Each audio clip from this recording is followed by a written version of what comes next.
is a nigun that I like very much. It's I learned it from a clarinet player called Joel Rubin. It's an American clarinet player that is really good, so I recommend you to listen to his recordings. And it's a nigun that probably was supposed to be sung, so like most of the niguns are mostly to be sung. And this one is in D, so it's the mode of D Frigish or Ahabaraba. So it's one of the most typical klezmer modes. So I will be doing the scale, so you can listen to the mode first and to get into the mode. So this mode, starting from D, has like B flat and E flat, and also F sharp. So it will be something like this.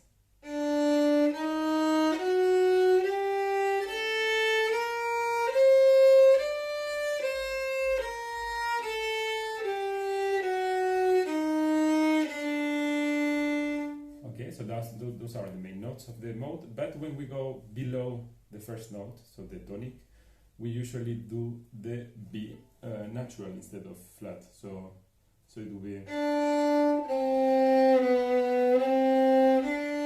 So that's very typical also from the mode.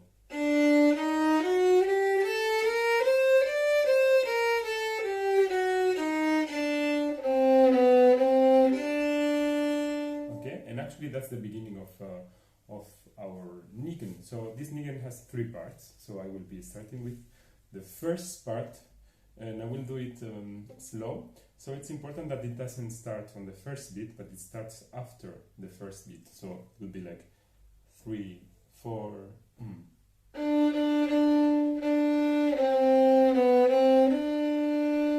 Okay, so that's the beginning. As we see here, we have the B natural, although in the mode it's mostly flat, but because we are below the tonic, we do it natural. So it will be 3, 4, 1. This is repeated 2 times. 1.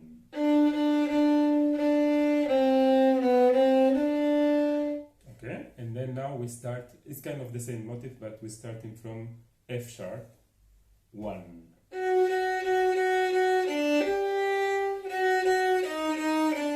Okay, so it's, I mean, not exactly the same, but it's a bit similar. So starting from F sharp, 1.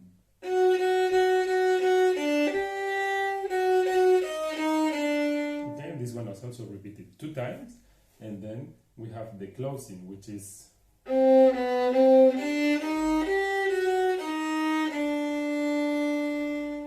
I will do that one.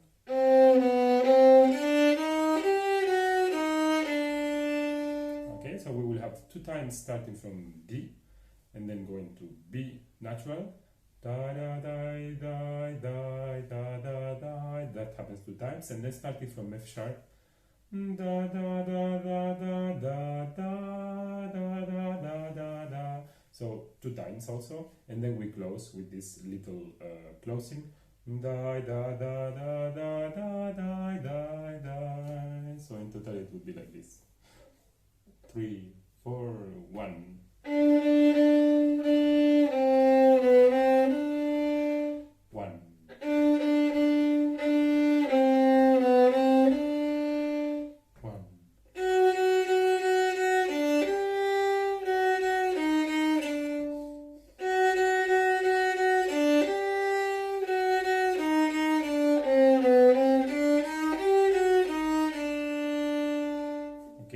The whole A part, so it's not too difficult because there's a lot of things repeating.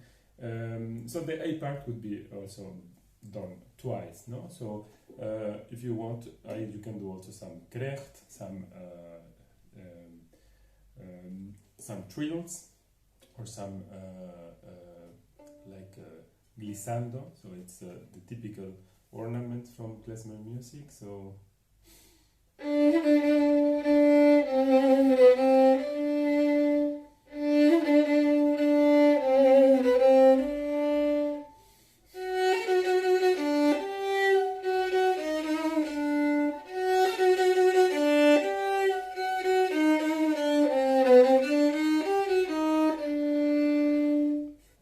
So this A part, it's done twice, and then we go to B part, which starts kind of with the same motif. I mean, starting from Sol.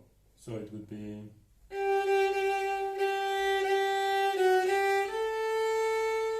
Okay, so this B part actually it's like made in a mode of question answer. So it would be like question answer answer. So the first question would be like this.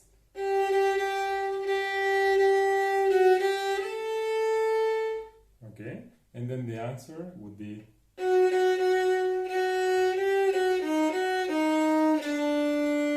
Okay, I will repeat that. So the question would be.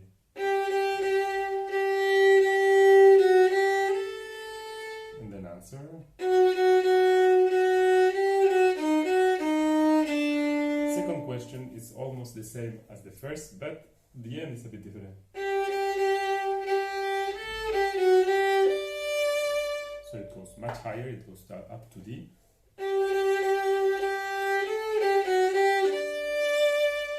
And then the answer is exactly the same.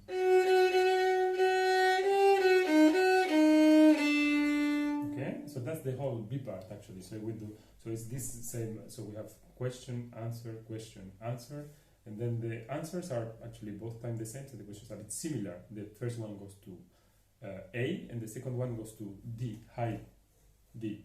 So it would be like something like this.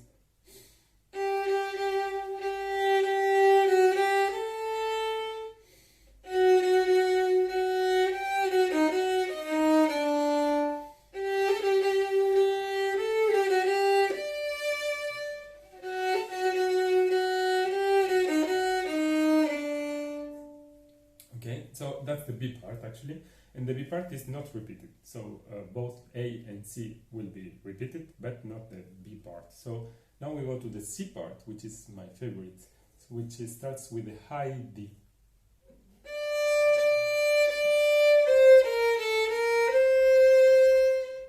Okay, so we start with that.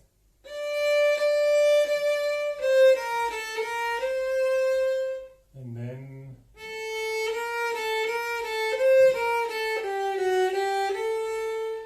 again.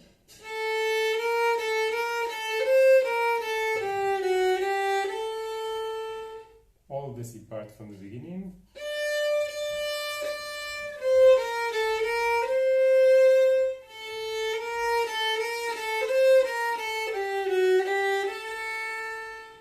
Okay, and I continue.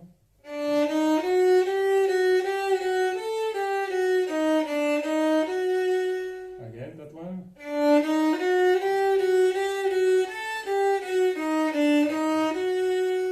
From the beginning, the C part.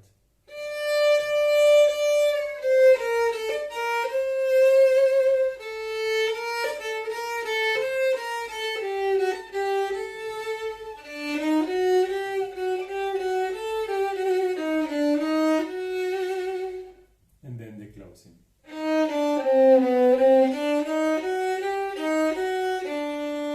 So we'll do again the closing.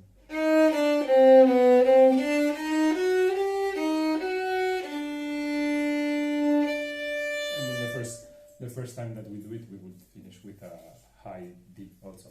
So then we have everything. The C part, I will repeat again the C part once more.